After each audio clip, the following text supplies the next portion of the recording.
ಶಾಲೆಯಲ್ಲಿ ಒಂದು ರೂಲ್ ಇತ್ತಂತೆ, ವಾರಕ್ಕೆ ಒಂದು ದಿನಾನಾದ್ರೂ ಪ್ರತಿ ಸ್ಟೂಡೆಂಟ್ಸ್ ಬಂದು ಲೈಬ್ರರಿಯಿಂದ ಒಂದು ಬುಕ್ ಅನ್ನ ತಗೊಂಡು ಹೋಗ್ಲೇಬೇಕು ಅಂತ ಹೇಳಿ.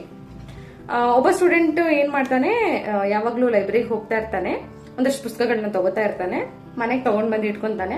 ಅದ್ರ ಅವಧಿ ಮುಗ್ದಾದ್ಮೇಲೆ ಮತ್ತೆ ಲೈಬ್ರರಿಗೆ ವಾಪಸ್ ಕೊಡ್ತಾ ಇರ್ತಾನೆ. ಅದ್ರಲ್ಲಿ ಏನೂ ಓದಿರೋದಿಲ್ಲ ಅವನು.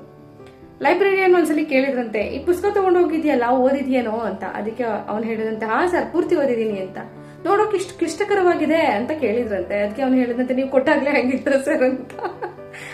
ಆ ಹುಡುಗನಿಗೆ ಕ್ಲಿಷ್ಟಕರವಾಗಿದೆ ಅಂದ್ರೆ ಅರ್ಥವೇ ಗೊತ್ತಿಲ್ಲ. ಅಂದ್ರೆ ಅವನ್ ಅನ್ಕೊಂಡಿದ್ದಾನೆ, ನಾನು ತಗೊಂಡೋಗಿ ಏನೋ ಡ್ಯಾಮೇಜ್ ಮಾಡ್ಕೊಂಡು ತಗೊಂಡ್ ಬಂದಿದ್ದೀನಿ ಅಂತ.